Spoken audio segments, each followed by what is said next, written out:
संकटांवर मात करण्यासाठी, जीवनात समृद्धी आणण्यासाठी आणि आपली स्वप्न पूर्ण करण्यासाठी आता आपल्याला साथ देतील शुभरत्न। आर्थिक, प्रापंचिक, राजकीय आणि शारीरिक भरभराटीसाठी आजच आपल्या राशीचं शुभरत्न परिधान करा।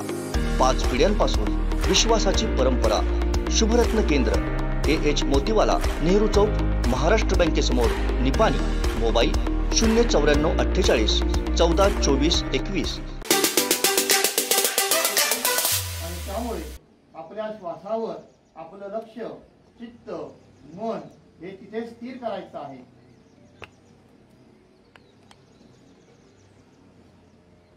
त्याला म्हणायचं भस्त्रिका प्राणायाम। भस्त्रिका प्राणायामाने ही स्थिती जरी आपल्याला एकदम सोपी वाटत असली, कृती जरी आपल्याला सोपी वाटत असली, तरी सुद्धा अनेक आजारांवरती भस्त्रिका व्यायाम, भस्त्रिका प्राणायाम हा गुणकारी ठरतो।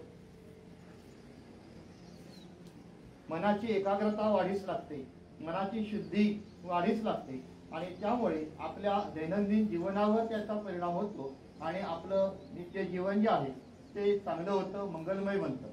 आणि अनेक संपूर्ण दिवसभराच्या ज्या काही कृती असतील, अभ्यास कृती असतील, तर त्या करण्यासाठी आपलं मन जे आहे, आपला मेंदू जो आहे किंवा आपलं शरीर जे आहे ते सक्षम बनतं आणि त्या मनाची आणि शरीराची सक्षमता वाढीस लावणे हे संपूर्णतः या कृतींमागचं किंवा योगासनांमागचं मूळ उद्दिष्ट असतं।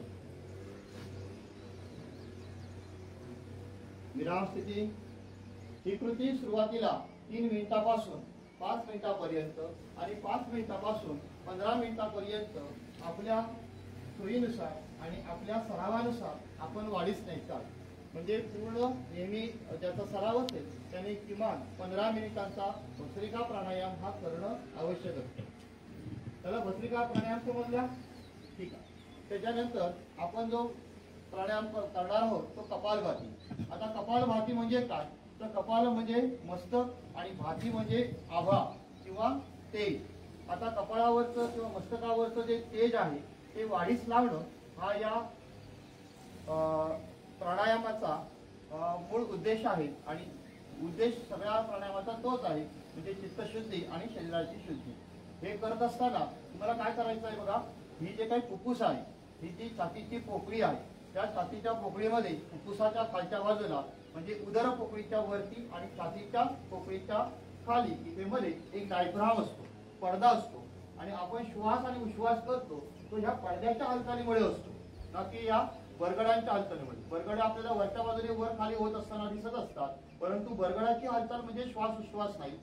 त्यावेळेला पूरकाची स्थिती, रेचकाची स्थिती करायची असते। एकदा श्वास पूर्ण भरून घ्यायचा। मी काय करतोय त्याकडे लक्ष द्या व्यवस्थितरित्या।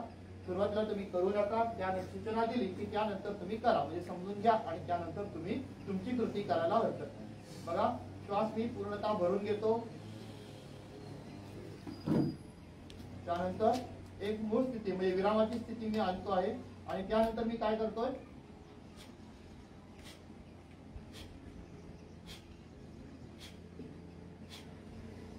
ही जी स्थिती, ही जे छातीचा पिंजरा जो आहे, परगडे आहे, तो स्थिर असतात आणि त्यावेळेला या पोटाच्या साहाय्याने या छातीच्या आपल्या पडद्यावरती आपण काय करायचं आहे, ताण द्यायचा आहे। म्हणजे पूरक आपलं संत गतीने होणार आणि रेचक मात्र काय होणार आहे, बलपूर्वक पटकन होणार। बघा,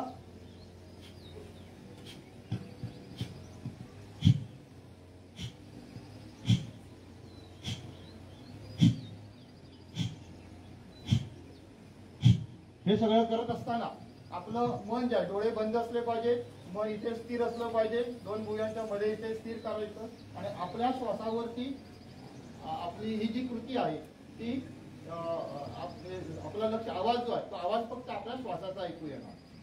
सुरुवात, श्वास आत घ्या, पूर्ण क्षमतेने पूर्ण भरून घ्या छातीमध्ये, थोडंसं रिलॅक्स, पूर्ण सोडा असं सांगत नाहीये, थोडंसं रिलॅक्स आणि त्याच्यानंतर स्थिती सुरू, स्टार्ट।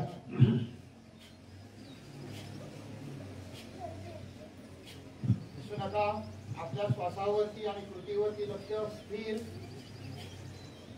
पाठीचा कणा ताठ आणि अत्यंत संत गतीने एकाच लयीमध्ये ज्याप्रमाणे कबड्डी खेळत असताना कबड्डी कबड्डी कबड्डी एका लयीमध्ये जसा आपल्याला आवाज अपेक्षित असतो, अगदी त्याप्रमाणे एका लयीमध्ये लय बिघडू द्यायची नाही.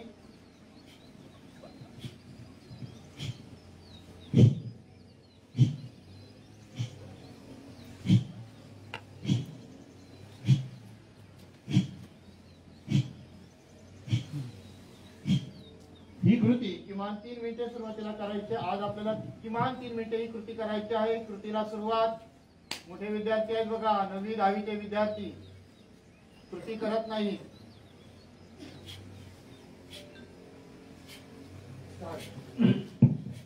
चला आवाज येऊ दे. एवढे आवाज मोठ्याने आवाज येऊ दे. आवाज आलाच पाहिजे. आवाज येतोच येतो.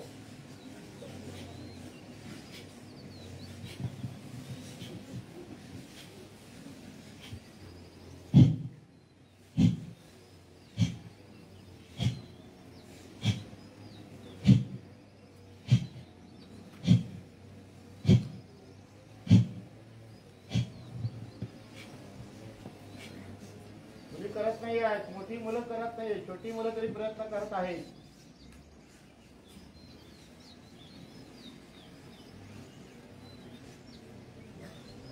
याला म्हणायचं कपालभाती प्राणायाम. अनेक आजारांवरती, अनेक दुर्धर आजारांवरती सुद्धा हा जो काही प्राणायाम आहे तो आपल्याला उपयोगी पडतो. फक्त काही आजाराच्या स्थितीमध्ये किंवा गरोदर स्त्रियांना हा वर्ज्य आहे.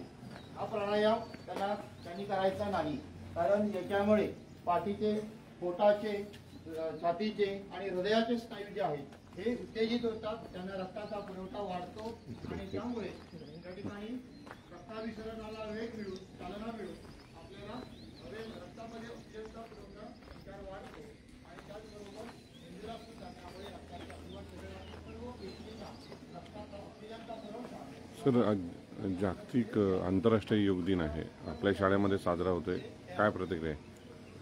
श्री वासुदेवानंद सरस्वती विद्यालय माणगाव या प्रशालेमध्ये दरवर्षी 21 जून हा दिन योग दिन म्हणून साजरा केला जातो. 2014 साली सन्माननीय आपल्या देशाचे पंतप्रधान नरेंद्र मोदी यांनी सप्टेंबर 2014 मध्ये संयुक्त राष्ट्रसभेमध्ये ठराव मांडला आणि हा ठराव जो आहे तो संयुक्त राष्ट्राने अगदी 90 दिवसामध्ये पारित केला आणि तेव्हापासून आपल्या संपूर्ण जगामध्ये हा योग दिन साजरा केला जातो. आज आपल्या पंतप्रधानांनी आपल्या संपूर्ण देशामध्ये आवाहन करून हा दिन जो आहे तो सकाळच्या सत्रामध्ये संपूर्ण जिल्ह्यातील शाळा घेऊन हा योग दिन साजरा करण्याचं काम सुरू आहे. आणि आपल्या श्री वासवी विद्यालय माणगावमध्ये जवळजवळ 1000 विद्यार्थी आणि सर्व शिक्षक यांच्या समवेत हा योग दिन जो आहे तो साजरा होत आहे. काय मुलांनी सहभाग घेतलाय, काय सांगा? मुलांनी सुरुवातीला श्वासाचे व्यायाम जे आहेत ते श्वासाचे प्रकार जे आहेत ते या ठिकाणी केलेले आहेत. त्याच्यामध्ये प्राणायामचे प्रकार सुद्धा केलेले आहेत. या योग शिक्षक श्री गिरीश गोसावी सर यांचं मार्गदर्शन याच्यासाठी लाभलं. नेहमी योग शाळेमध्ये केला पाहिजे या संदर्भात काय संकल्पना आहे? आपल्या शाळेमध्ये, प्रत्येक शाळेमध्ये क्रीडा तासिकाला क्रीडा प्रकार जे आहेत, खेळांचे प्रकार शिकवले जातात, परंतु योगाचे प्रकार जे आहेत ते शिकवले जात नाही. मला असं वाटतं की योगाचे प्रकार सुद्धा प्रत्येक शाळेमध्ये विद्यार्थ्यांना शिकवले जावे. पावसाने उसंती दिली, यामुळे पण त्याचा आज मोठा फायदा होतोय. फायदा जरी झाला पावसाची उसंतीचा, तरी सुद्धा विद्यार्थ्यांना उष्णतेचा त्रास होतो आहे आणि उष्णतेचा त्रास एवढा होतो आहे की आता एक साधारण 8-8:30 वाजल्यानंतर फार मोठ्या प्रमाणामध्ये उष्णता वाढते. त्यामुळे आपल्याला त्याचा उष्णतेचाही त्रास सहन करावा लागतो आहे.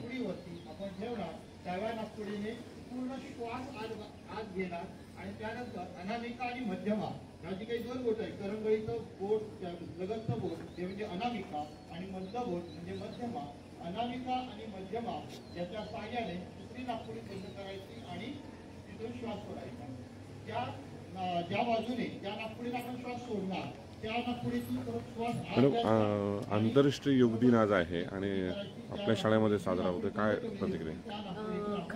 मला असं सांगावं असं वाटतं की योग हा जो आहे ना तो भारतानेच संपूर्ण जगाला दिलेली देणगी आहे. म्हणजे आपले जे पूर्वीचे ऋषीमुनी होऊन गेले, पतंजली ऋषी असतील, याज्ञवल्क्य ऋषी असतील, किंवा आमचे या माणगावचं जे आराध्य दैवत आपण समजतो श्री टेंबे स्वामी महाराज, त्यांनी सुद्धा योगाचं महत्त्व आपल्या ग्रंथामध्ये लिहून ठेवलेलं आहे. म्हणजे असा हा जो योग आहे ना हा भारतीयांनीच सुरू केलेला आहे आणि त्याचं महत्त्व त्याच्या प्रत्येक शारीरिक त्यांच्या जशा म्हणजे शारीरिक व्याधी जशा त्यांच्या दूर होतात तसंच आध्यात्मिक सुद्धा प्रगती होते. त्यामुळे हा जो योग दिन आहे हा संपूर्ण भारतात जसा साजरा होतो तसा आमच्या शाळेमध्ये सुद्धा श्री वासुदेवानंद सरस्वती विद्यालय इथे सुद्धा हा योग दिन मोठ्या अतिशय आनंदाने उत्साहाच्या वातावरणामध्ये सुरू झालेला दिसत आहे.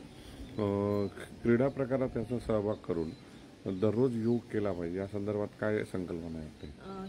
जसे खेळांचे वेगवेगळे प्रकार आहेत ना तसं शरीराचं सुरक्षितता किंवा शरीराचं आपलं जे काही सगळं तापमान वगैरे सगळं आहे ते सगळं जर आपल्याला व्यवस्थित करायचं असेल, निरोगी तर आयुष्य जगायचं असेल तर योग हा सगळ्यात महत्त्वाचा आहे. त्यामुळे शालेय जीवनामध्ये सुद्धा या योगांचा समावेश होण्यास हरकत नाही. म्हणजे त्याचा त्या मुलांना पुढे सगळ्याच बाबतीमध्ये फायदा होईल हे निश्चितच. बुद्धिमत्ता वाढते, शारीरिक क्षमता वाढते, प्रतिभाशक्तीसुद्धा वाढते. म्हणजे सगळ्याच तुमच्या शरीरातल्या ग्रंथी विकसित होतात. त्यामुळे योगाचा सगळ्यात मोठा फायदा शरीराला होतो, प्रत्येक मनुष्याला. म्हणून शालेय जीवनामध्ये सुद्धा त्याचं समावेश करण्यास हरकत नाही. धन्यवाद. श्वास सोडा, श्वास डाव्या उजव्या नाकपुडीतून श्वास आत घ्या, अंगठा उजव्या नाकपुडीवर ठेवा, अनामिका मध्यमा रिलॅक्स करा, सरळ घ्या आणि डाव्या नाकपुडीतून श्वास सोडा. डाव्या नाकपुडीतून श्वास आत घ्या, उजव्या नाकपुडीतून सोडा.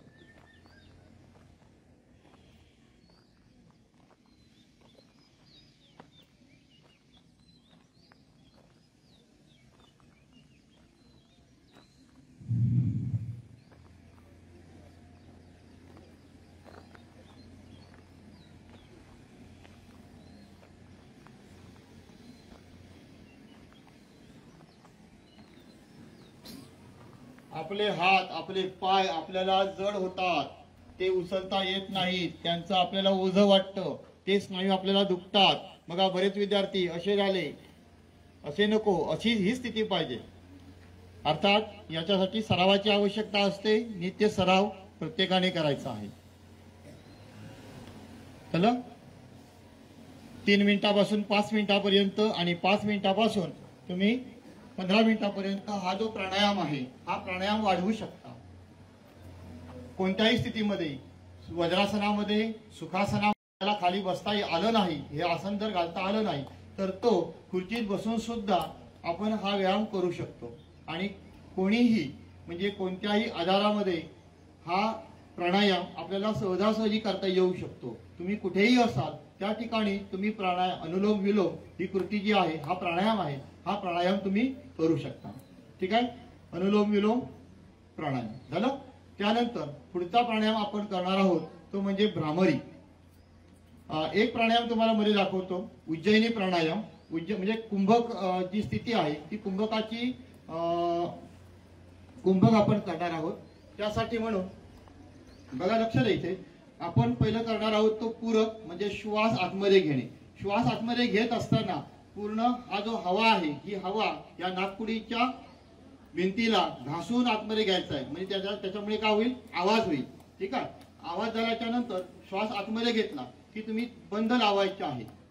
बंद लावणे हे म्हणजे काय, थोडक्यात गुदद्वार आतमध्ये ओढून घेणे आणि ही हनवटी आहे ती या ठिकाणी अशी छातीला लावणे की जेणेकरून इथला बंद हा लागेल आणि कुंभकाची स्थिती करायची. जितकं दीर्घकाळ तुम्हाला शरीरामध्ये फुफ्फुसामध्ये श्वास रोखून ठेवता येत असेल तो प्रत्येकाने आपल्या क्षमतेनुसार श्वास रोखून ठेवायचा आहे. आणि एक वेळ अशी स्थिती येईल की तुम्हाला आता गुदमरायला लागलेला आहे की तुम्ही श्वास रोखून ठेवू शकत नाही. अशा वेळेला तुम्ही सरळ समोर मान करायची, इतर हालचाल न करता सरळ मान करायची आणि अनुलोम विलोम मध्ये जी स्थिती केलेली होती म्हणजे डाव्या नाकपुडीतून आपल्याला काय करायचं आहे, श्वास उश्वास करायचा आहे, म्हणजे श्वास बाहेर सोडायचा आहे. ठीक आहे, बघा मी कृती करतो त्याकडे लक्ष द्या. याला म्हणायचं उज्जयिनी प्राणायाम. एरवीच्या वेळेला सगळ्या प्राणायामामध्ये आपण पूरक आणि रेचक हेच अशा पद्धतीने केलं होतं. या ठिकाणी आपण कुंभक करणार आहोत. बघा,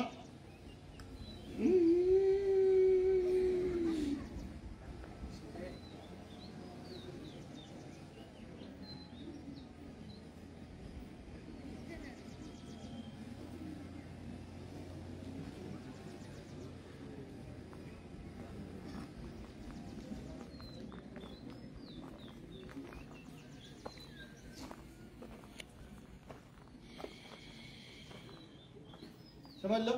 पूरक, कुंभक आणि रेचक या तीनही कृती आपल्याला करायच्या आहेत. पूरक म्हणजे श्वास आत घेणे. श्वास आत घेत असताना स्वरयंत्राकडून हवा घासून आतमध्ये घ्यायची. त्याचा आवाज होतो. आवाज आलाच पाहिजे.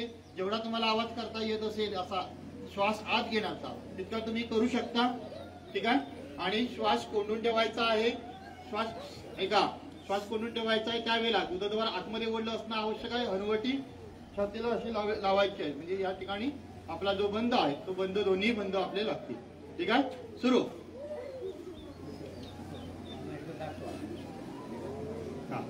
श्वास आत घ्या. आत घेत असताना घासून आत घ्यायचा आहे. बघा,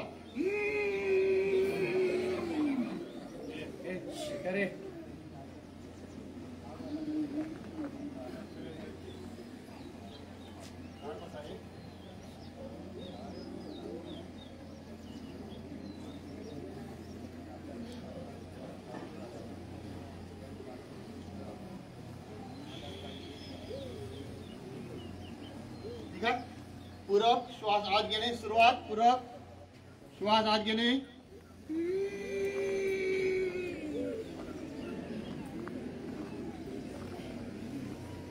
विद्यार्थी करत नाही. बघा किती आळस आहे. सांगितलेल्या कृती आहेत या अत्यंत सोप्या सोप्या कृती आहेत, परंतु अनेक फायदे देणाऱ्या कृती आहेत. हनुवटी छातीला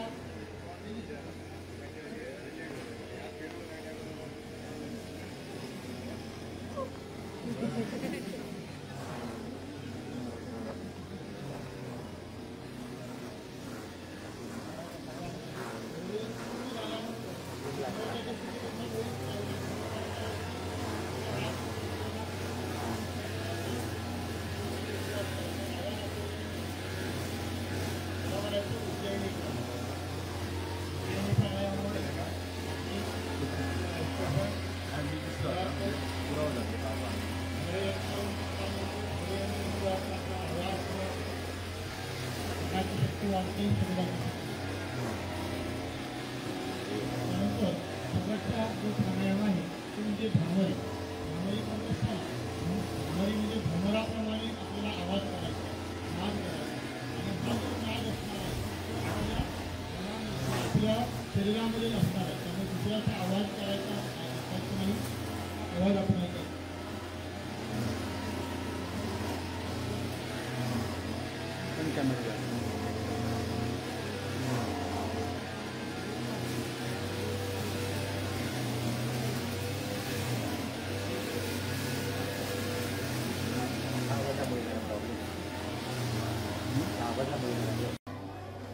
जून 2023 आज आंतरराष्ट्रीय योग दिन आहे. आणि आंतरराष्ट्रीय योग दिनामुळे आम्हाला सगळ्या विद्यार्थ्यांना एकत्रित घेऊन दोन्हीही शिफ्टच्या विद्यार्थ्यांना एकत्रित घेऊन आम्हाला योगा करण्याची संधी मिळाली. फार छान वाटलं. कारण एरवीच्या दिवसाला आम्ही दुपारी येतो आणि आज योग दिन सकाळचा साजरा होत असल्या कारणामुळे सगळ्या शिफ्टना आम्हाला मार्गदर्शन करायला मिळालं. त्यांच्याबरोबर या ठिकाणी योगा करायला मिळालं. त्याचबरोबर संस्था प्रतिनिधी म्हणून सन्माननीय श्री आकेरकर सर यांनीसुद्धा आपला सहभाग या ठिकाणी नोंदवला. आम्हाला हे प्रेरणादायी वाटतं आणि त्यामुळे विद्यार्थीसुद्धा उत्स्फूर्ततेने याने इथे भाग घेतला.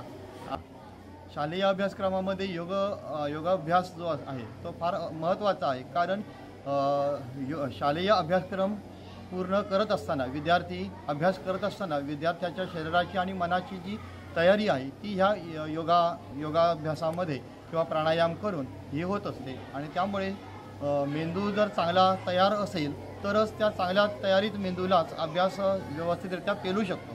नाहीतर आपण बघतो आहोत की विद्यार्थी शिकतात, शाळेमध्ये येतात, परंतु अभ्यासामध्ये त्यांची गती मात्र नाही आहे. अभ्यासात लक्ष लागत नाही. तर अभ्यासात जर लक्ष लागायचं असेल तर योगाभ्यास अभ्यासक्रमामध्ये समाविष्ट होणे अत्यंत महत्त्वाचे आहे. योग हा आपल्या हिंदू संस्कृतीचा ऋषीमुनी जे हजारो वर्ष जगतात त्याचं रहस्य असलेलं आणि जगातला आज सगळ्या व्यसनाने पीडित अशा प्रकारचा समाज निर्माण होतो आहे. मुलं मुली होत आहे, विद्यार्थी व्यायाम होत नाही आहे आणि त्यामुळे आज ह्या योगासनाची अत्यंत गरज आहे. मोदी साहेबांचे आपण पूर्णपणे ऋणी राहिलं पाहिजे. संपूर्ण जगामध्ये त्यांनी हा भाग प्रचार केला. आमच्यावेळी आम्ही स्काउटमध्ये ह्या शाळेत विद्यार्थी असताना, त्यानंतर शिक्षक असताना डी.पी. जोशी, R.R. राणे अशा प्रकारच्या लोकांनी आम्हाला स्काउट गाईडमधून माहिती दिली. आम्ही त्यातून ह्या योगासनाकडे वळलो आणि योगासन आमचे शिक्षक कॉलनी आहे, त्या शिक्षक कॉलनीमध्ये सुद्धा आम्ही अशा प्रकारे एकत्र जमून कार्यक्रम करत असतो. मी एकच म्हणेन, किती जगावं हे आपल्या हातात नाही आहे, पण कसं जगावं हे आपल्या हातात आहे. जगामध्ये ज्या वाईट प्रवृत्ती निर्माण होत आहे स्त्रियांकडे बघण्याच्या वगैरे, ह्यालासुद्धा आपलं हृदय शुद्ध होणं, आपलं मन शुद्ध होणं हे जर केलं तर हे प्रकार खूप आपोआपच कमी होते. आज तरुण पिढीला कोणत्याही प्रकारचा व्यायामाचा भाग नाही आहे. नुसतं ह्याचे व्यायाम उपयोग नाहीत, तुमच्या काय म्हणतात ते आपण जिममधल्या, हे मानसिक शरीरामध्ये वेगवेगळ्या प्रकारच्या चांगल्या विचार निर्माण करणं, हे शारीरिक चांगल्या प्रकारचं मन स्वच्छ असणं, अशा दृष्टिकोनातून आपल्याला योगासनाची अत्यंत गरज आहे. योगासनामध्ये धार्मिक भाग आहे, सामाजिक भाग आहे, इथे कोणत्याही प्रकारचा भेदभाव नाही.